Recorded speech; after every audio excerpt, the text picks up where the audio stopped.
میں تو جب یہ سارا معاملہ آیا پاناما والا تو اور اس کے بعد اس کی یہ کافی ویپنائز بھی ہو گیا. اس کو اپنے جو اس ٹائم کی ہماری اسٹیبلشمنٹ تھی انہوں نے اپنے طریقے سے چلانے کی کوشش کیا. انہوں نے جوڈیشری کو بھی درمیان میں انوالو کیا, پی ٹی آئی کو بھی انوالو کیا. بلکہ مجھے یاد ہے کہ عمران خان نے کہا یعنی کہ اس کا پہلے جو ایک دھاندلی کا نیریٹو تھا وہ ختم ہو چکا تھا, ڈسکریڈٹ ہو گیا تھا. تو انہوں نے کہا جی کہ میرے لیے یہ ایک اللہ تعالیٰ کی طرف سے بھیجی ہوئی ایک اپرچونٹی ہے, اور اس پہ انہوں نے کام شروع کر دیا جی کہ نواز شریف کرپٹ ہے, نواز شریف کرپٹ ہے.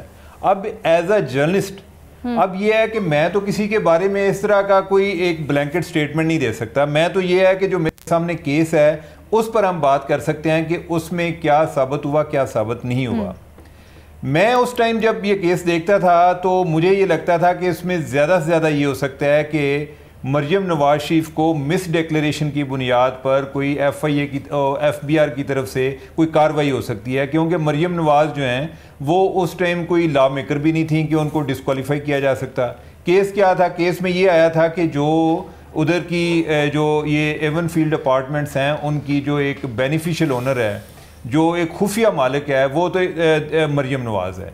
ہم جو ہے یعنی کہ مریم نواز کا موقف بھی چھوڑ دیں کہ وہ کیا کہتی تھی کہ میری پراپرٹی پاکستان سے باہر ہے یا نہیں ہے. ہم اگر اس کو بھی تسلیم کر لیتے تو اس میں زیادہ سے زیادہ یہ ہوتا ہے کہ یہ ایویڈنس آ گئی ہے اور اس ایویڈنس کی بنیاد پر یا مس ڈیکلیریشن کا کیس ہے کہ آپ نے یہ چیز چھپائی ہے, اور اس کی بنیاد پہ ایف بی آر کارروائی کر سکتی تھی. لیکن چونکہ اس میں پالیٹکس انوالو تھی اور اس میں باقی ایکٹرز انوالو تھے, لیکن اس میں ساتھ ساتھ نواز شریف کا بھی قصور تھا. انہوں نے یہ پہلے جب ہم عدالت کی بات کرتے ہیں تو عدالت میں کیس کون لے کر گیا؟ عدالت میں تو یہ میاں نواز شریف کیس لے کر گئے. یہ 2-3 دفعہ انہوں نے عدالت کو کہا, اس ٹائم جمالی صاحب تھے چیف جسٹس, انہوں نے ان کی کوئی بات نہیں سنی. یہ پھر کہہ رہے تھے جی کہ آپ اس پہ جوڈیشل کمیشن بنائیں, اور ساتھ ان کے دعوے یہ تھے, اگر یہ خاموشی اختیار کرتے تو بہتر تھا, لیکن یہ دعوے کر لے تھے پارلیمنٹ میں کھڑے ہو کے کہ ہمارے پاس جو ہے وہ 1-1 روپے کی ایک منی ٹریل ہے, ہمارے پاس جو ہے رسیدیں موجود ہیں. اچھا میں بھی یہ سوچ رہا تھا کہ جتنے یہ کانفیڈنس کے ساتھ دعوے کر رہے ہیں تو یہ چیزیں ہوں گی ان کے پاس. عین ممکن ہے کہ عدالت نے اس ٹائم سوچا ہو رہی کہ چلیں وزیر اعظم کو ریسکیو کر لیتے ہیں. تو یہ جب وہ عدالت میں معاملہ گیا تو ادھر انہوں نے رسیدیں مانگی تو ان کے پاس رسیدیں نہیں تھیں, اور رسیدیں انہوں نے پھر بنانا شروع کر دیں, کوئی قطری لیٹر بنانا شروع کر دیا. کبھی میری نظر میں یہ ہے کہ رسیدیں نہ ہونا یہ کسی بندے کے ویسے کرپٹ ہونے کی علامت نہیں ہے, اور اس پہ سپریم کورٹ پہلے اپنا ایک فیصلہ دے چکی ہے. اور یعنی کہ فیصلہ کون دے چکا ہے؟ وہ جسٹس آصف سعید کھوسہ دے چکے ہیں کہ اگر کسی کوئی بندہ اپنے وسائل ایکسپلین کرنے میں یا کوئی چیز ہے اس کے پاس تو وہ اس کو ایکسپلین کرنے میں ناکام ہوتا ہے, تو اس کا قطعاً یہ مطلب نہیں ہے کہ وہ کرپشن کی منی ہے. اب یہ ہے کہ جب سپریم کورٹ درمیان میں انوالو ہوئی تو چیزیں, مجھے ایسا لگتا ہے کہ یہ نہیں تھا کہ ہر چیز پہلے سے پلان تھی, لیکن حادثاتی طور پہ چیزیں بدلتی گئیں. کوئی کنفرنٹیشن آ گئی, انہوں نے کہا کہ اچھا دیکھ لینے تو ٹھیک ہے, اس طرح کے معاملات آ گئے. پھر یہ ہے کہ جی آئی ٹی بن گئی. جی آئی ٹی جو ہے جس طریقے سے کنٹرول ہو رہی تھی وہ بھی سب کو آئیڈیا ہے کہ اسٹیبلشمنٹ اس کو کس طرح کنٹرول کر رہی تھی. اس میں اسٹیبلشمنٹ کے لوگ بھی تھے.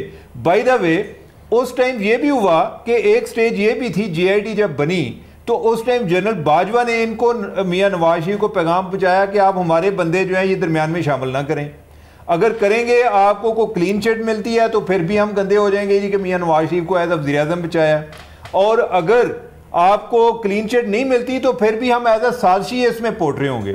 انہوں نے اس ٹائم بھی پرواہ نہیں کی. اب یہ ہے کہ جو چیزیں آگے بڑھتی گئی, محاذرے بھی بڑھتی گئی, اور چیزیں جو ہیں وہ زیادہ سنگین ہوتی گئیں.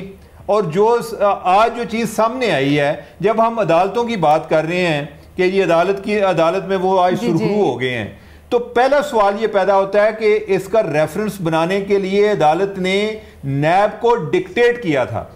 اس ٹائم جو چیئرمین تھے قمر زمان صاحب تھے, انہوں نے عدالت کو جا کے بتایا تھا کہ سر یہ ریفرنس نہیں بنتا, اور عدالت جو ہے وہ باقاعدہ ایک دھمکیوں پر اتر رہی تھی. انہوں نے کہا جی کہ ہم یہ سمجھیں کہ نیب فوت ہو گئی ہے, کہ مطلب یہ ہے کہ ہم نے طے کر لیا ہے کہ یہ بندہ کرپٹ ہے یا اس کو کرپٹ ثابت کرنا ہے, تو لہٰذا نیب جو ہے وہ ہمارے ساتھ ایز اے انسٹرومنٹ چلے گی, اور نیب پھر اسی طرح استعمال ہوئی.